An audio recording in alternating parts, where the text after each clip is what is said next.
وسلم وشر الأمور محدثاتها وكل محدثة بدعة وكل بدعة ضلالة وكل ضلالة في النار.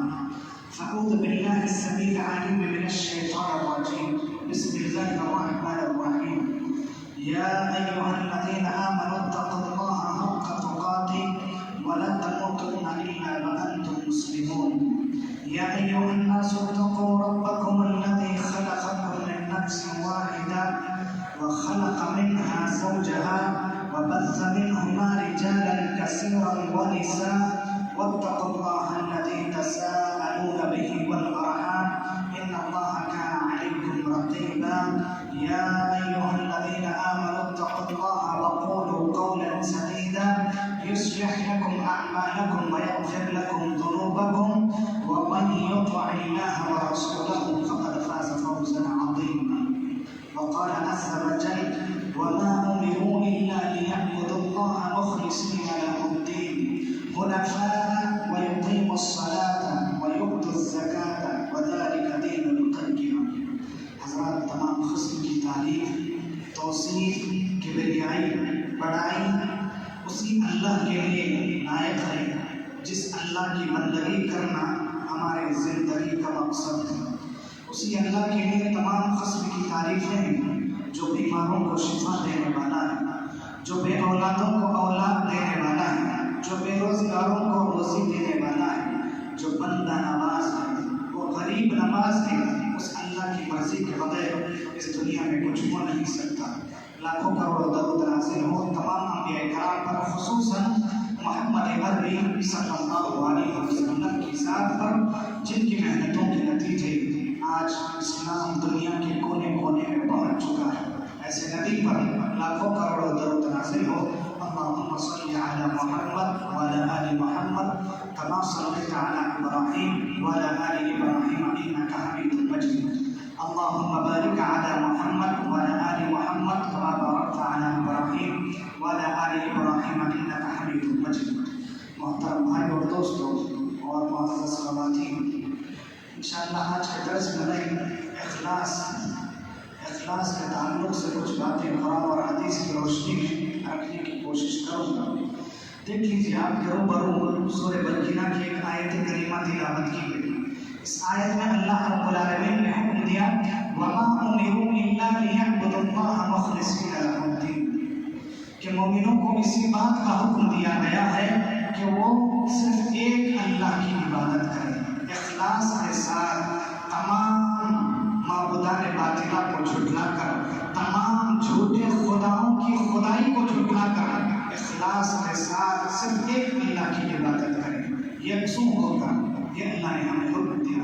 اور پھر فرمایا حنفاء ویقیموا الصلاۃ، اور تم جب نماز پڑھو اخلاص کے ساتھ نماز پڑھو، اللہ کے لیے نماز پڑھو. ویؤتوا الزکاۃ، اور جب زکوٰۃ دو تب بھی اخلاص کے ساتھ تم زکوٰۃ دو. ذالک دین القیمہ، یہی سچا دین ہے، یہی سیدھا دین ہے، یہی اچھا دین ہے، یہ اللہ نے فرمایا. تو دیکھ لیجیے یہ آیت کا ترجمہ ہے. اس آیت میں اللہ رب العالمین نے مجھ کو، آپ کو، ہم سب کو اخلاص کا حکم دیا.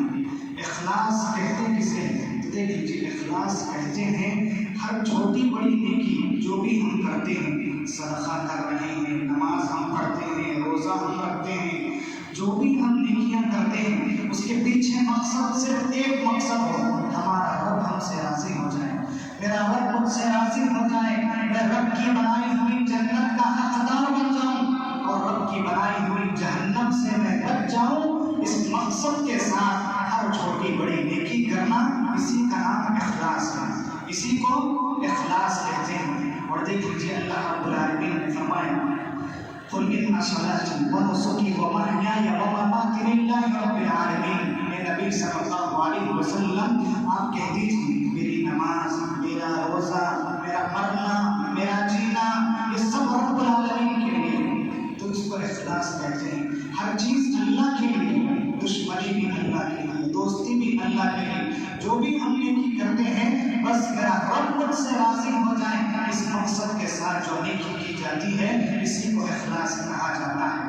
دیکھ لیجیے ہمارے اعمال ہم جو بھی کرتے ہیں اس کے قبول ہونے کے لیے 2 شرطیں بتائی علماء نے. جو بھی ہم کرتے ہیں، نماز پڑھ رہے ہیں، روزہ رکھ رہے ہیں، حج کرتے ہیں، زکات دیتے ہیں، جو بھی ہم عمل کرتے ہیں اس عمل کے لیے 2 شرطیں ہیں. پہلی شرط الاخلاص، اخلاص ہونا شرط ہے، اور دوسری المتابعہ. یہ 2 شرطیں ہونا ضروری ہے. اگر دونوں میں سے کوئی ایک چیز بھی چھوٹ گئی تو ہمارا عمل باطل ہو جاتا ہے. اخلاص یعنی ہم نیکی کر رہے ہیں، اخلاص کے ساتھ کر رہے ہیں. اگر نیکی اخلاص کے ساتھ ہو اور پیارے نبی صلی اللہ علیہ وسلم کے مطابق ہو، المتابعہ کہتے ہیں پیارے نبی صلی اللہ علیہ وسلم کے طریقے کے مطابق. اگر یہ 2 شرطیں ہمارے عمل سے جڑی ہوئی ہیں تو ہمارا عمل قبول ہوگا. ہم کیا ہے، اللہ کے نبی صلی اللہ علیہ وسلم کے طریقے پر عبادتیں کر رہے ہیں، روزہ رکھ رہے ہیں، زکات دے رہے ہیں، لیکن اخلاص ہمارے دلوں میں نہیں ہے تو وہ عمل بیکار ہو جائے گا. آپ سنت پر عمل کر رہے ہیں لیکن لوگوں کو دکھانا آپ چاہتے ہیں، لوگ میری تعریف کرنا، لوگ میری واہ چاہنا، لوگوں کی نظروں میں محبوب بننا، یہ مقصد ہے تو پھر یہ عمل ضائع ہو جائے گا. اگر آپ سنت کے مطابق کر رہے ہیں، اخلاص نہیں ہے تو وہ عمل باطل ہو جائے گا. آپ کے اندر اخلاص ہے، بہت اخلاص کے ساتھ آپ نیکی کر رہے ہیں، نماز پڑھ رہے ہیں، لیکن پیارے نبی صلی اللہ علیہ وسلم کے طریقے کے مطابق آپ کا نیک عمل نہیں ہے، آپ کی نماز نہیں ہے، تو پھر وہ عمل ضائع ہو جائے گا.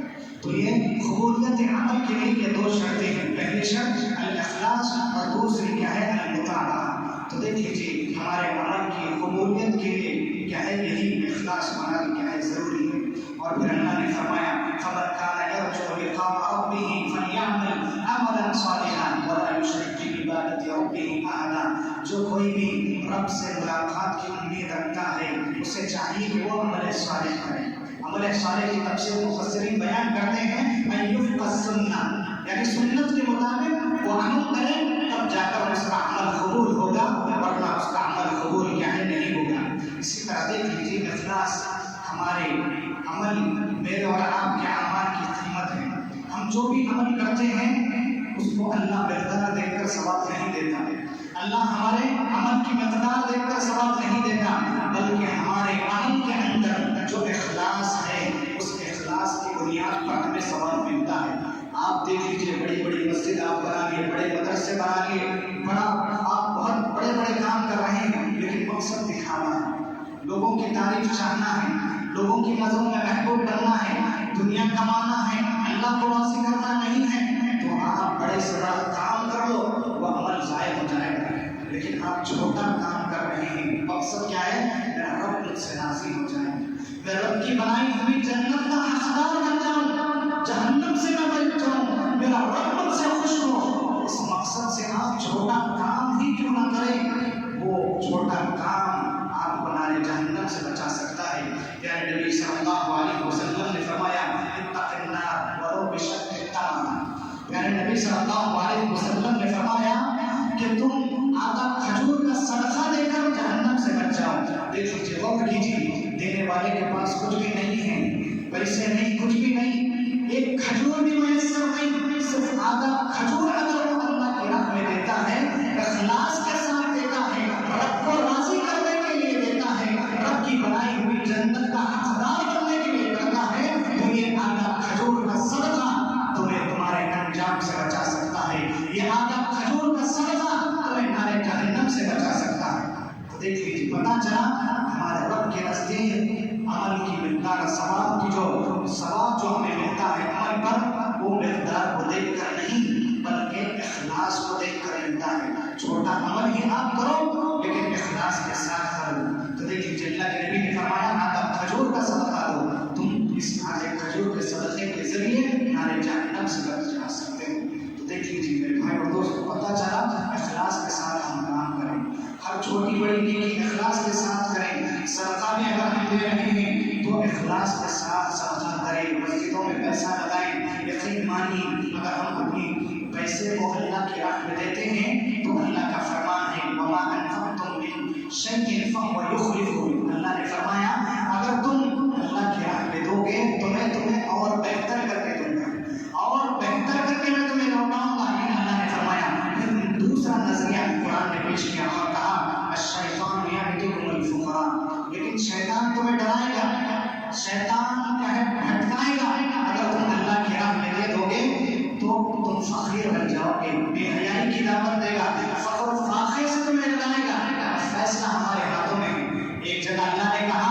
فهو يخلفهم بہتر کر کے دوں گا. ایک حدیث قدسی میں اللہ نے فرمایا یہ بنی آدم انفق علیہ، اے آدم کی اولادوں اللہ کی راہ میں دو، میں تمہیں اور دوں گا، میں تمہیں اور دوں گا. یہ اللہ نے ہم سے وعدہ کیا. پھر شیطان ہمیں ڈراتا بھی ہے فقر و فاقے سے. تو اس کا مطلب یہ ہے کہ اگر ہم اللہ کی راہ میں دیتے ہیں تو ہمیں اللہ کے وعدے پر بھروسہ ہے. یہ اس کا مطلب ہے. اگر ہم اللہ کی راہ میں نہیں دیتے تو اس کا مطلب یہ نکلتا ہے کہ ہمیں اللہ کے وعدے سے زیادہ شیطان کے وعدے پر بھروسہ ہے، اس لیے ہم نہیں دیتے. تو لہٰذا ہم اخلاص کے ساتھ صدقہ و خیرات نکالیں. اور دیکھیے ذرا مخلص جو بندے ہوتے ہیں جن کے اندر اخلاص ہوتا ہے، ایسے بندوں کو شیطان نہیں بھٹکا سکتا. شیطان کو مخلص بندوں سے بڑا پیر ہے. شیطان مخلص بندوں کو کیا ہے بھٹکا نہیں سکتا، اور مخلص بندوں کو پھنسانا بہت مشکل ہوتا ہے. یہ خود شیطان نے اعلان کیا جس کا نقشہ اللہ نے کھینچا. قال ربی بما اغویتنی لأغوین لهم فی الارض ولأغوینهم اجمعین الا عبادک المخلصین المخلصین الا عبادک منهم المخلصین. اللہ نے فرمایا جب شیطان نے روز اول ہی اس بات کا اعلان کیا اور کہا اے اللہ، جب جنت سے اس کو نکال دیا جا رہا تھا، شیطان نے یہ اعلان کیا کہ اللہ آج میں اس جنت سے نکال دیا جا رہا ہوں، تیرے دربار سے دھتکار دیا جا رہا ہوں، آج مجھے یہاں سے نکال دیا جا رہا ہے. اے اللہ اب میرا مشن یہی ہے، اب میرا کام ایک ہی ہے، میں ایک ہی کام کروں گا، تیرے بندوں کو بھٹکاؤں گا، تیرے بندوں کو گمراہ کروں گا، نیک راستے سے بھٹکاؤں گا، تیرے بندوں کو صرف گمراہ کروں گا. اب میرا مشن یہی ہے. یہ شیطان نے وعدہ کیا اور اعلان کر کے جنت سے نکلا اور کہا اے اللہ تیرے بندوں میں سے کچھ بندے ہوں گے ایسے جس پر میرا جادو نہیں چل سکے گا، جن کو میں بھٹکا نہیں سکوں گا، جن کو میں گمراہ نہیں کر سکوں گا، جن کو میں بھٹکا نہیں سکتا. وہ کون بندے ہیں؟ الا عبادک منهم المخلصین. اے اللہ وہ تیرے نیک بندے ہیں جو اخلاص کے لیے اخلاص سے کام کرتے ہیں، جو تجھ کو راضی کرنے کے لیے نیکیاں کرتے ہیں. اے اللہ تیرے مخلص بندوں پر میرا جادو چل نہیں سکتا، ان کو بھٹکا نہیں سکتا، ان کو گمراہ میں نہیں کر سکتا. یہ شیطان نے خود اس کا اعلان کیا. اگر ہم مخلص بن گئے، اللہ کو راضی کرنے کے لیے عبادتیں کرنے والے بن گئے، تو شیطان کا جادو بھی ہمارے اوپر اثر نہیں کر سکتا. کتنی بڑی فضیلت ہے دیکھ لیجیے اخلاص کی. اور حضرات اخلاص اللہ کو بہت پسند ہے. مخلص بندے اللہ کو بہت پسند ہے.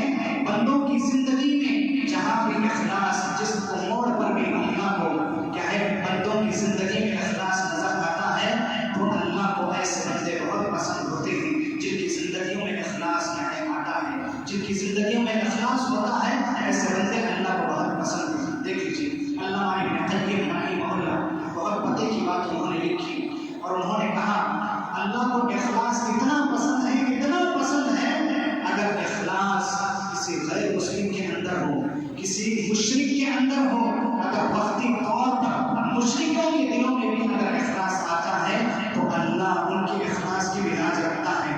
کافر ہیں لیکن پھر بھی اگر اس کے اندر اخلاص آ گیا وقتی طور پر، تب بھی اللہ ان کافروں کے دلوں میں پائے جانے والے اخلاص کی بڑی قدر کرتا ہے. اور اس کی دلیل علامہ ابن قیم رحمہ اللہ نے یہ بیان کیا اور کہا فَإِذَا رَكِبُوا فِي الْفُلْكِ دَعُوا اللَّهَ مُخْلِصِينَ لَهُ الدِّينَ. انہوں نے یہ دلیل پیش کی آیت جب کفار مشرکین سمندری سفر کرتے، سمندر کا سفر کرتے تھے کفار مشرکین، اور جب ان کی کشتی ڈوبنے لگتی، سمندر میں ان کی کشتی ڈوبنے لگتی، ان کو ان کی موت ان کی آنکھوں کے سامنے نظر آتی، ان کی کشتی ڈاواڈول ہونے لگتی. اب مرے کہ جب مرے موت ان کو آنکھوں کے سامنے نظر آتی.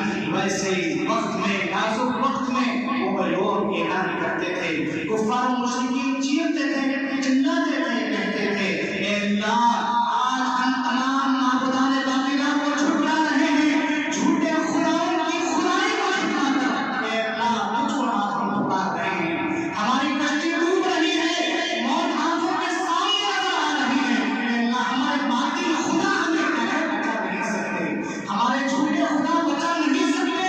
اے اللہ تیری ذات ہمیں بچا سکتی ہے، تیری ہی ذات ہمیں بچا سکتی ہے. وہ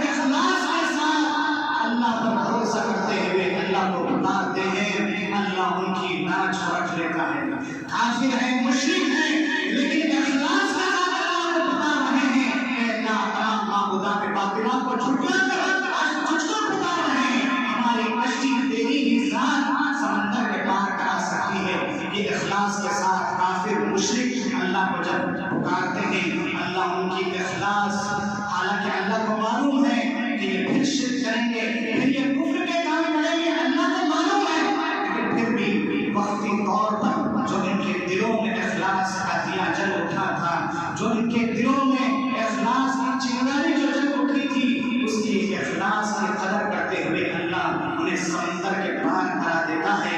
اذا ہم یشرکون، پھر وہ لوگ شرک کرنے لگتے ہیں۔ تو دیکھ لیجیے علامہ ابن قیم رحمہ اللہ فرماتے ہیں کہ جو اللہ، جو رب العالمین، جس کو معلوم ہے کہ سمندر پار ہونے کے بعد یہ شرک کریں گے، لیکن اللہ ان کے وقتی طور پر ان کے دلوں میں جو اخلاص تھا اس کی قدردانی کرتے ہوئے ان کے سمندر کو پار کراتا ہے۔ تو ذرا غور کرنے کی بات ہے، جب یہ کفار اور مشرکوں کے اندر پائے جانے والے اخلاص کی اللہ کے پاس اس قدر اہمیت ہے، تو جو اللہ کے مخلص بندے ہیں، اللہ کے جو نیک بندے ہیں، موحد بندے ہیں، تو ذرا غور کرو ان کے اندر پائے جانے والے اخلاص کی اللہ کے پاس کس قدر خطرناک ہوگی۔ تو میرے بھائی اور دوستو، ضرورت ہے میں اور آپ جب بھی کوئی نیکی کریں اخلاص کے ساتھ کریں۔ اور حضرات دیکھ لیجیے، جو بھی اخلاص کے ساتھ جو کام ہوتا ہے وہ ہمیشہ پائیدار رہتا ہے، اس کو کوئی مٹا نہیں سکتا۔ اخلاص کے ساتھ اٹھنے والا قدم کبھی نامراد نہیں ہوتا، اخلاص کے ساتھ کی جانے والی نیکی کبھی برباد نہیں ہوتی۔ اخلاص ہمارے عمل کا قہر حفاظت کرنے والا ہوتا ہے۔ اس کی مثالیں دیکھ لیجیے، بہت سی مثالیں ہمیں ملتی ہے۔ جو بھی اخلاص کے ساتھ کام ہوتا ہے وہ کام کبھی بھی کہیں ناکام نہیں ہوتا، بلکہ ہمیشہ رہتا ہے اور اللہ اس کو کامیابی عطا کرتا ہے۔ امام مالک رحمہ اللہ، امام مالک بن انس رحمہ اللہ ایک کتاب لکھ رہے تھے، المعطا، حدیث کی کتاب، سب سے پہلے لکھے جانے والی، بخاری مسلم سے پہلے لکھی جانے والی کتاب، سب سے پہلی حدیث کی جو کتاب ہے المعطا ہے، وہ کتاب لکھ رہے تھے۔ کتاب لکھنا انہوں نے شروع کیا امام مالک رحمہ اللہ، اس وقت دوسرے علماء میں ان کے ہم عصر علماء وہ بھی کتاب لکھ رہے تھے المعطا نام سے۔ تو دوسرے لوگ آئے، آ کر کہنے لگے کہ امام مالک رحمہ اللہ آپ بھی لکھ رہے ہیں، وہ بھی لکھ رہے ہیں، سب لکھ رہے ہیں، آپ کچھ نیا کام کیجیے۔ تو انہوں نے کہا، تاریخی جملہ کہا، اور سے سنیے، تاریخی جملہ کہا امام مالک رحمہ اللہ نے، میں لکھ رہا ہوں، وہ لکھ رہے ہیں، سب لکھ رہے ہیں، لکھنے دو، لیکن وہ کتاب باقی رہے گی، وہ عمل باقی رہے گا، ما کان للہ بقی، جو اللہ کے لیے کیا جا رہا ہے، جو اللہ کو خوش کرنے کے لیے کیا جا رہا ہے، جو اللہ کو راضی کرنے کے لیے کیا جا رہا ہے، وہ عمل باقی رہے گا، وہ کتاب باقی رہے گی۔ الحمدللہ، سبحان اللہ، دیکھیے یہ کتاب المعطا آج کونے کونے میں ہر جگہ موجود ہے، یہ کتاب ہر جگہ موجود ہے اور قیامت تک آنے والی نسل اس کتاب کو پڑھے گی۔ بخاری میں، مسلم میں المعطا کی حدیثیں ہمیں ملتی ہیں۔ تو دیکھ لیجیے، پتہ چلا جو اخلاص کے ساتھ کام ہوتا ہے اس کی حفاظت اللہ رب العالمین کرتے ہیں۔ اس کی دوسری مثال، ہم کتاب، ایک مشہور کتاب ہے حصن المسلم، حصن المسلم، یہ کتاب چھوٹی سی دعاؤں کی کتاب ہے، ہر بچہ جانتا ہے، چھوٹی سی کتاب ہے، لکھنے والے نے کسی اخلاص کے ساتھ لکھا ہمیں نہیں معلوم، دنیا میں کئی کتابیں موجود ہیں، ہر مسلک والوں نے لکھا، ہر عالم نے لکھا، ہر ملک والوں نے لکھا، بہت سی دعاؤں کی کتاب ہے، لیکن اس کتاب کو جیسے مقبولیت ملی، جیسے لوگوں نے ہاتھوں ہاتھ شیخ سعید کی اس کتاب الحصن المسلم کو ہاتھوں ہاتھ قبول کیا، دوسری کتابوں کو قبول نہیں کیا۔ ایک مرتبہ انٹرویو میں شیخ سعید رحمہ اللہ سے، ابھی حال میں ان کی وفات ہوئی، ان سے پوچھا گیا کہ بہت سی کتابیں دعا کے موضوع پر ہیں، لیکن جس طرح لوگوں نے آپ کی کتاب کو ہاتھوں ہاتھ قبول کیا، ویسے دوسروں کی کتاب کو قبول نہیں کیا، آخر وجہ کیا ہے؟ گھر گھر میں آپ کی کتاب موجود ہے، آخر اتنی مقبول کیوں ہوئی آپ کی کتاب؟ تو انہوں نے کہا، ھذا سر بینی و بین ربی، ھذا سر بینی و بین ربی، انٹرویو میں کہا یہ میرے اور میرے رب کے درمیان کا راز ہے، میں بتا نہیں مل سکتا ہے۔ اللہ اکبر، یہ اخلاص کی دلیل ہے، یہ اخلاص ہے۔ اگر اخلاص ہمارے عمل میں آ گیا تو ہمارے عمل کی حفاظت اللہ رب العالمین کرتا ہے۔ تو میرے بھائی اور دوستوں، ضرورت ہے کہ ہم اخلاص کے ساتھ ہر چھوٹی بڑی نیکی کریں، اللہ ہمارے اس عمل کی حفاظت کرتا ہے۔ دیکھ لیجیے، دو عظیم ہستیاں لکھ کر چلے گئے، کتاب مٹ گئے، لیکن آج بھی ان کتابوں کو عزت کی نگاہ سے لوگ دیکھتے ہیں، قدر کی نگاہ سے لوگ پڑھتے ہیں، قیامت تک یہ لوگ پڑھتے رہیں گے۔ تو اگر جو اخلاص کے ساتھ کام ہوتا ہے اس کی حفاظت کی ذمہ داری اللہ لے لیتے ہیں۔ تو ہمیں چاہیے کہ ہر چھوٹی بڑی نیکی اخلاص کے ساتھ ہم کریں۔ اور حضرات دیکھ لیجیے، اخلاص کا اور ایک کمان میری اور آپ کی زندگی میں یہ ہوتا ہے کہ اخلاص مصیبتوں سے ہمیں بچاتا ہے۔ مصیبتیں ہماری دور ہوتی ہیں جب اخلاص ہماری زندگیوں میں آتا ہے۔ اس کی ایک مشہور دلیل سورہ کہف ہم پڑھتے ہیں، ہر جمعہ پڑھتے ہیں، اور جو واقعہ ہے سورہ کہف میں اس سے کئی مسئلے مسائل ہم نکالتے ہیں۔ بنو اسرائیل کا واقعہ سورہ کہف میں، ایک بادشاہ ظالم تھا جو کہتا تھا میری عبادت کرو، تو اس وقت 3 نوجوان موجود تھے، انہوں نے کہا ہم تمہاری عبادت نہیں کریں گے، تم ہمارے رب نہیں ہو۔ یہ بادشاہ سے کہا، بادشاہ کو غصہ آیا، غصہ آ گیا، پولیس کو لگا دیا، اور 3 نوجوان جو موحد تھے، توحید پرست تھے، بھاگ کر نکلے، ایک غار میں چھپ گئے، غار پر پتھر پڑ گیا تو 3 لوگوں نے دعا کی۔ مشہور واقعہ ہے، بار بار ہم سنتے ہیں۔ ایک نے کہا اے اللہ، اب تینوں نے یہ سوچا کہ یہ اس مصیبت سے ہمیں نجات وہی چیز نکالے گی جب ہم اخلاص کے ساتھ کام کیے، یعنی جو بھی ہم نے اللہ کے لیے نیکی کی ہے اس کا اگر ہم وسیلہ دیں گے تو اللہ ہمیں کہے اس سے نجات دے دے گا۔ تو تینوں نے مشورہ کیا اور اپنی اپنی زندگی کی نیکی کو یاد کیا۔ ایک نے کہا اے اللہ، میرے پاس مزدور تھے، مزدور کیا ہے، مزدوری لیے بغیر چلا گیا، مزدور میرے پاس مزدوری رکھا اور وہ چلا گیا، اور پھر جو پیسے جو مزدور کے تھے اس مزدور کے پیسوں سے میں نے کاروبار کیا، بہت سا فائدہ ہو گیا، لہٰذا وہ مزدور کئی سالوں کے بعد میرے پاس آیا، تو جو مال سے میں نے تجارت کی تھی اس سے بہت فائدہ ہوا۔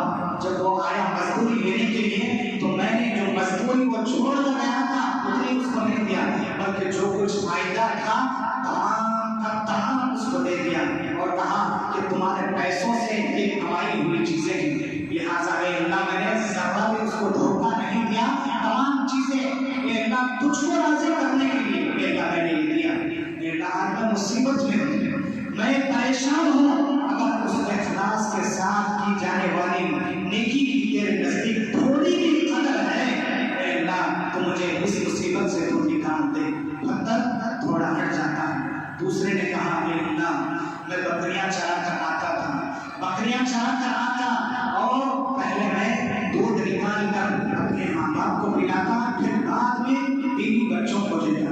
ایک دن یہ ہوا، بکریاں چرا کے میں کافر ہو گئی، جب آیا میں تو میرے ماں باپ سو گئے، تو میں رات بھر گلاس لے کر میرے ماں باپ کے سرانے کھڑا رہا، میرے بچوں کو بھوک لگ رہی تھی، میں نے ان کو پلایا نہیں اور نہ میرے ماں باپ کو جلایا نہیں۔ اے اللہ، جب وہ اٹھے تو میں نے ان کو دودھ پلایا، پھر میرے روتے ہوئے بچوں کو بعد میں پلایا۔ اے اللہ، یہ نیکی اخلاص کے ساتھ میں نے کی تھی۔ اے اللہ، اس اخلاص کے ساتھ کی جانے والے نیکی کی تیرے نزدیک تھوڑی بھی قدر ہے اے اللہ تو تم مجھے نجات دے دے، مجھے اس مصیبت سے نکال دے۔ تو پتھر ہٹ جاتا ہے۔ تیسرے نے کہا اے اللہ، میں بڑا عیاش تھا، مجھے کیا ہے میرے نفس میں بہت عیاش زندگی گزارتا تھا۔ اے اللہ، ایک میری چچا زاد بہن تھی، اس کو پیسوں کی ضرورت تھی، غریب تھی، مسکین تھی میری چچا زاد بہن، اے اللہ اس کو پیسوں کی ضرورت تھی، تو میں نے کہا میں پیسے تم کو دوں گا، لیکن ایک شرط ہے، وہ شرط یہ ہے کہ تمہیں ایک رات میرے پاس گزارنا ہوگا۔ تو میری بہن چچا زاد بہن مجبور تھی، مسکین تھی، اس نے اس شرط کو مان لیا، لہٰذا وہ پیسے لے کر گئی اور واپس میرے پاس آ گئی۔ جب میں نے کمرے میں داخل ہوا تو میری بہن رو رہی تھی، بے ساختہ رو رہی تھی۔ میں نے پوچھا کیوں رو رہی ہو؟ ہمارا تو کمپرومائز ہوا، ہمارا معاہدہ ہوا، میں پیسے لوں گا تمہیں رات گزارنا ہے میرے ساتھ، یہ معاہدہ ہمارا ہوا، پھر یہ نیا ناٹک کیا ہے، تم کیوں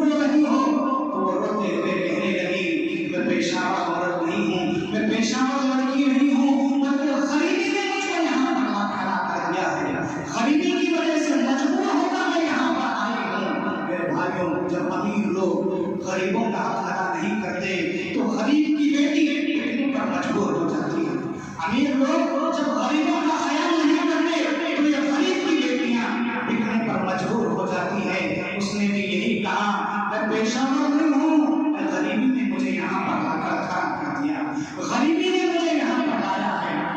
تو اس کا دل بدل گیا، کہنے لگا یہ بہن جس عزت کے ساتھ تو آئی تھی اسی عزت کے ساتھ لوٹاتا، جس عزت کے ساتھ تو آئی تھی اسی عزت کے ساتھ تجھے بھیجتا ہوں، بس یہ تحفہ سمجھ کر رکھ لینا۔ اے اللہ اخلاص کے ساتھ میں نے تیری نیکی کی، اے اللہ گناہ کرنے کا موقع تھا لیکن میرا دل بدل گیا، ہدیے میں نے دے دیا، اے اللہ ذری کی قدر ہے اس نے کی تو آج اس مصیبت سے میں ہوں، اس مصیبت سے نکال دے، پتھر ہٹ جاتا۔ میرے بھائی اور دوستو کیا پتہ چلا، اخلاص کے ساتھ اگر ہم نیکی کرتے ہیں تو یہ نیکی ہماری مصیبتوں کو نکال دیتی ہے، یہ مصیبتوں سے ہم بچ جاتے ہیں جب اگر ہمارے اندر اخلاص ہو۔ تو میرے بھائی اور دوستو ضرورت ہے، پتہ چلا اخلاص ہمیں مصیبتوں سے نکالتا ہے۔ اور حضرت اخلاص کا ایک بہت ایک تاثیر یہ ہوتی ہے جو مخلص بندے ہوتے ہیں جن کے اندر اخلاص ہوتا ہے ان کے دلوں میں کینہ نہیں ہوتا، ایک دوسرے سے وہ جلتے نہیں، حسد نہیں کرتے، جن کے اندر اخلاص ہوتا ہے۔ آج دیکھ لیجیے ہمارے اندر اخلاص نہیں ہے جس کی وجہ سے ہم حسد کرتے ہیں، ایک مصلی دوسرے مصلی سے جلتا ہے، ایک مسجد والے دوسرے مسجد والے سے حسد کرتے ہیں، ایک بھائی دوسرے بھائی سے حسد کرتا ہے۔ یہ کیوں حسد ہمارے اندر ہے؟ کیونکہ ہمارے اندر اخلاص نہیں ہے جس کی وجہ سے ہمارے اندر حسد آ چکا ہے، اور جب حسد آ جاتا ہے یقین مانیے بھائی بھائی کو نہیں چھوڑتا، بھائی بھائی کو مارنے پر مجبور ہو جاتا ہے جب حسد اندر آ جاتا ہے۔ ہم مشہور پڑھتے ہیں واقعہ قابیل اور حابیل کا۔ آدم علیہ السلام کے دو بیٹے تھے، اللہ کے سامنے اللہ کے دربار میں انہوں نے قربانی پیش کی، قابیل کی قبول نہیں ہوئی، قربانی حابیل کی ہوئی۔ اب بھائی کو حسد آ گیا، غصہ آیا کہ اللہ نے حابیل کی قربانی قبول کی، قابیل کی نہیں۔ تو قابیل نے کیا کیا؟ غصے میں آیا اور کہا اے حابیل میں تجھے مار ڈالوں گا۔ کس لیے؟ غصے میں آ کر، حسد میں آ کر، میری قبول نہیں ہوئی قربانی تیری ہوئی لہٰذا میں تجھے قتل کر ڈالوں گا۔ حابیل نے کہا بھائی تم نیک بن جاؤ، اخلاص تمہارے اندر لا لو۔ تو اس نے کہا میں نیک نہیں بنوں گا، بلکہ غصے میں آ گیا اور کہنے لگا میں تجھے قتل کر ڈالوں گا۔ تو حابیل نے کہا تم کرنا ہے تو کر لو لیکن میں تمہارے ساتھ برا سلوک نہیں کروں گا۔ تو قابیل کیا کیا؟ قابیل نے اپنے سگے بھائی حابیل کو قتل کر ڈالا۔ اللہ اکبر۔ دیکھیں جب حسد آتا ہے تو بھائی بھائی کو نہیں چھوڑتا، یہ حسد کی بیماری ایسی ہے۔ تو یہ حسد ہمارے دلوں سے اب نکلے گا۔ پیارے نبی صلی اللہ علیہ وسلم نے فرمایا جب تمہارے اندر اخلاص ہوگا تو تمہارے اندر حسد پیدا نہیں ہو سکتا۔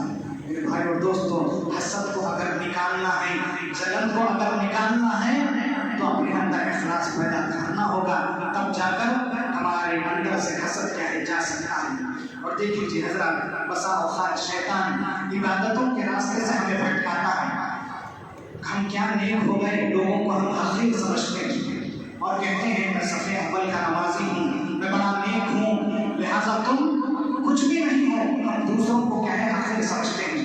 عبادتوں کے ذریعے بھی شیطان بھٹکاتا ہے، غرور پیدا کرتا ہے، ہمارے اندر کا اخلاص تانا جاتا ہے، لہٰذا عبادت کرتے وقت بھی اخلاص کے ساتھ کرو، شیطان بھٹکاتا ہے۔ ایک مرتبہ شیخ سعدی رحمہ اللہ کہتے ہیں ہم سفر میں تھے، ہمارا ایک قافلہ تھا، قافلے میں پڑاؤ ڈالا گیا، لوگ سو گئے تو اتنے میں ایک آدمی تھا جو تہجد پڑھ لیا، باقی سب لوگ سفر میں تھے سو گئے۔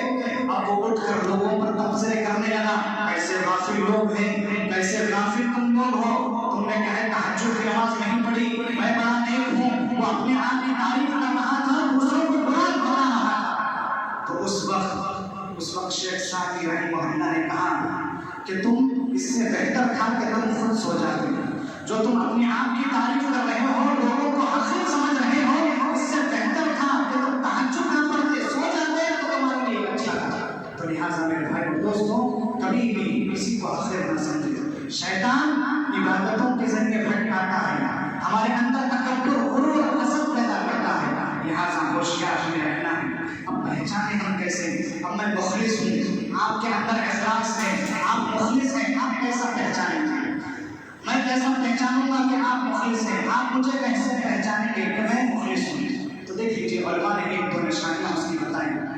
پہلی نشانی مخلص انسان کی جس کے اندر اخلاص ہوتا ہے، اس کی پہلی علامت یہ ہے، اس کے پہچاننے کی پہلی نشانی یہ ہے کہ اخلاص جس کے اندر ہوتا ہے وہ کبھی بھی اپنی تعریف نہیں کرتا۔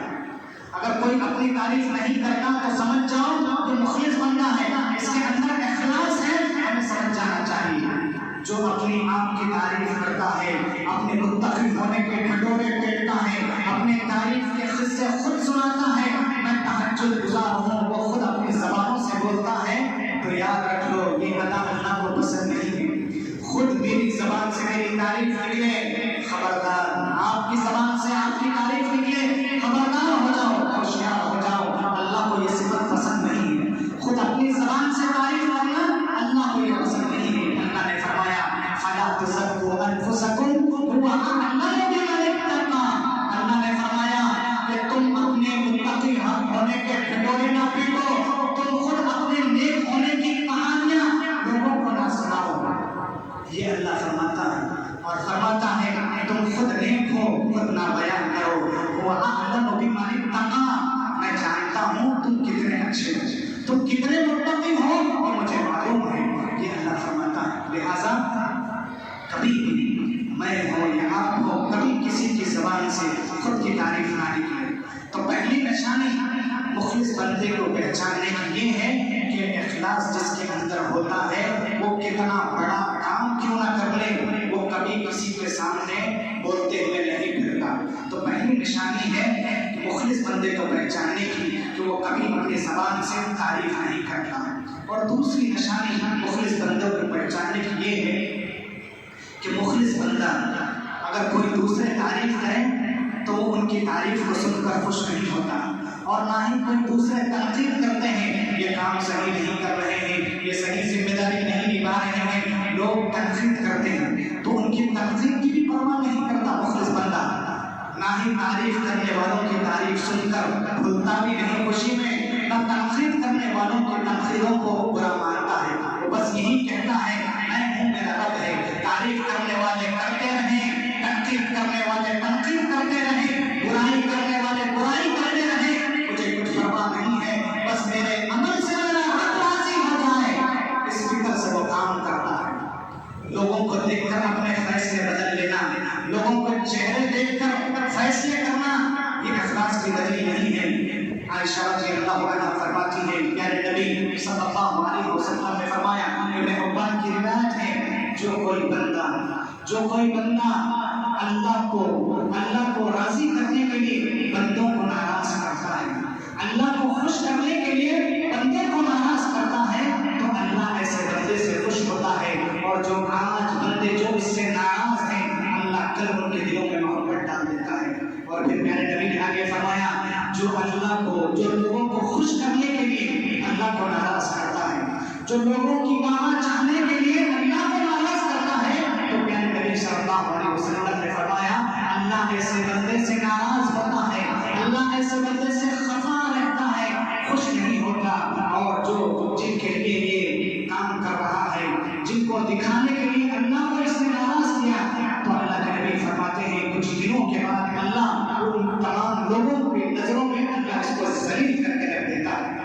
تو لہٰذا میرے بھائی اور دوستوں، لوگوں کو دیکھ کر فیصلے نہ کرو، حق جو ہے حق بیان کرو۔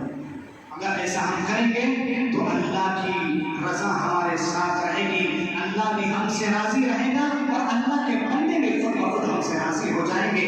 بہت بڑا سبق یہ حدیث میرے لیے اور آپ کے لیے دیتی ہے۔ اور تیسری نشانی مخلص بندے کی یہ ہے، دین کے کام کے حوالے سے مثال کے طور پر میں مسجد بنانا چاہتا تھا، لیکن ہوا یہ کہ میرے بنانے سے پہلے آپ نے بنائی، اب آپ بنا لی تو میں اب آپ پر تنقید کر رہا ہوں، آپ کو برا بھلا لوگوں کے سامنے بتا رہا ہوں، اور آپ کی برائی کر رہا ہوں، آپ کے کاموں میں کیا ہے ٹانگ لگا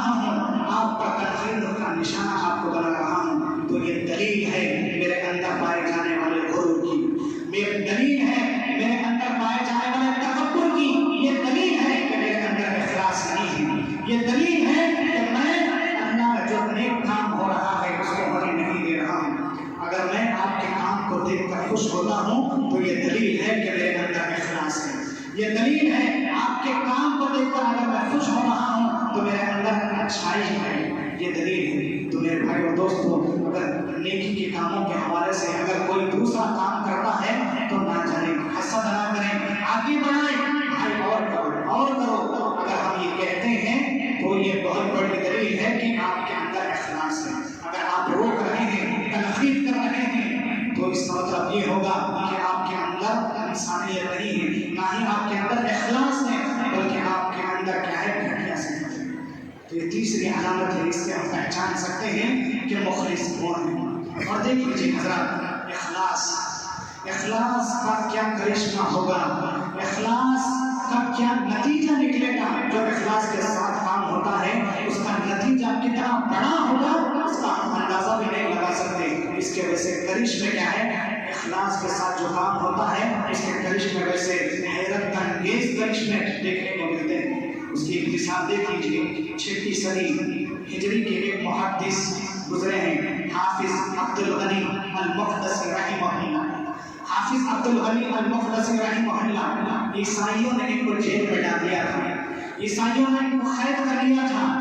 اب یہ دعوت و تبلیغ کا کام کرتے تھے، جیل میں رہ کر بھی بہت بڑے محدث، اس صدی کے سب سے بڑے محدثوں میں ان کا نام آتا ہے، حافظ عبد الغنی المقدسی رحمہ اللہ، بہت بڑے محدث جیل میں ڈال دیے گئے، جیل میں ان کو بند کر دیا گیا، اور یہ دعوت و تبلیغ کا کام کر رہے ہیں، راتوں میں اٹھ کر اللہ کی عبادتیں کرتے ہیں۔ اس جیل میں جو عیسائی تھے، جو یہودی تھے، ہر دن ان کی عبادت کو دیکھتے، ہر دن ان کی دعوت و تبلیغ کو سنتے، توحید کو سنتے۔ جیلروں نے ان کو روکا کہ تم دعوت کا کام نہ کرنا۔ ایک مرتبہ ہوا یہ کہ رات میں اللہ کے سامنے گر گڑا رہے ہیں، رو رہے ہیں، اللہ کو پکار رہے ہیں، تمام جیل میں رونے کی آوازیں آ رہی ہیں، تمام عیسائی نکل جاتے ہیں، سب لوگ حافظ عبد الغنی المقدسی رحمہ اللہ کی طرف نظریں سب کیے ہیں، سب لوگ دیکھ رہے ہیں ان کے رونے کو، ان کے گر گڑانے کو، ان کی دعاؤں کو، ان کے تڑپنے کو، اللہ کے سامنے سجدہ لے جانے کو، ان کی ریاضتوں کو انہوں نے دیکھا، ان کی ریاضتوں کو، عبادتوں کو دیکھ کر وہ پریشان ہو گئے کہ کس اخلاص کے ساتھ رب کو پکار رہے ہیں۔ کل صبح گئے، سب عیسائی گئے، سب لوگ گئے جو جیلر تھے، اور جیلر کے پاس جا کر کہنے لگے ہم اسلام لانا چاہتے ہیں۔ تو جیلر نے کہا کہ کیا حافظ عبد الغنی نے دعوت و تبلیغ کی پھر سے؟ تو انہوں نے کہا اس نے ہمیں دعوت نہیں دی، انہوں نے دعوت و تبلیغ کا کام نہیں کیا۔ کل رات ہم نے حافظ عبد الغنی المقدسی رحمہ اللہ کی عبادتوں کو دیکھا، ان کے رکوع کو دیکھا، ان کے سجدے کو دیکھا، ان کی پیشانی کو، ان کے سامنے گر گڑانے کو دیکھا، اور ان کے اخلاص کو دیکھ کر ہمارا ایمان بڑھ چکا ہے، قیامت آنے والی ہے، اس پر ہمارا یقین اور بڑھ چکا ہے۔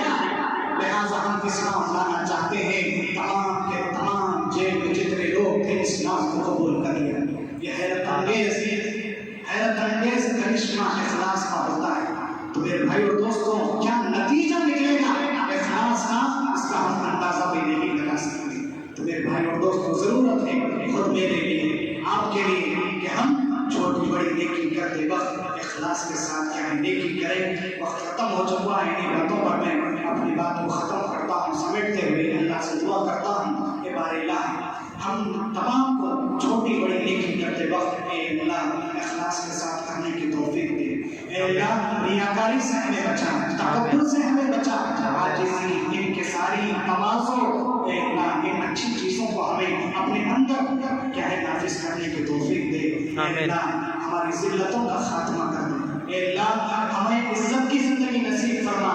اے اللہ جہاں کہیں مسلمان پریشان ہیں، خصوصاً فلسطین میں، اے اللہ علماؤں کے سامنے ان کی غلاموں کو روکا جا رہا ہے، اے بار الہ غیبی مدد کی ضرورت ہے۔ اے اللہ ان کی مدد فرما۔ اے اللہ ان کے ماں باپ کے قدموں میں ثابت قدمی دے۔ اے اللہ جہاں کہیں بھی مسلمان پریشان ہیں، اے اللہ ان کی پریشانی کو دور کر دے، ان کی ذلتوں کا خاتمہ کر دے، ایمان کی زندگی، امن والی زندگی، صحت والی زندگی بار الہ ہم تمام کو نصیب فرما۔ اے اللہ ہم تمام کو اخلاص کے ساتھ ہر چھوٹی بڑی نیکی کرنے کی توفیق دے۔ اے اللہ ہمارے سینوں کو کینوں سے پاک کر دے۔ اے اللہ ہم ایک جگہ جمع ہیں لیکن ایک سب میں ہونے کے باوجود ہمارے دل ایک نہیں ہیں، ہمارے سینوں میں کینہ ہے۔ اے اللہ ہمارے دلوں میں کینے کو نکال دے، اس کینوں کو محبت میں اے اللہ ہمارے لیے بدل دے۔ اے اللہ جو بے اولاد ہیں ان کو اولاد نصیب فرما، نیک اور صالح اولاد دے دے۔ اے اللہ جو صاحب اولاد ہیں ان کی اولاد کو ان کی آنکھوں کا ٹھنڈک، ان کا مطیع اور فرما بردار بنا۔ اے اللہ جو ہماری جوان بہنیں گھروں میں ہیں، اے اللہ خوبصورت اے اللہ جوڑا ان کو نصیب فرما۔ اے اللہ جو شادی شدہ ہیں، اے اللہ ان کے جوڑوں میں جو نفرتیں ہیں، اے اللہ ان کی نفرتوں کو محبت میں بدل دے۔ اے اللہ ہم تمام کے حال پر رحم فرما۔ بار الہی ہم سب جمع ہوئے ہیں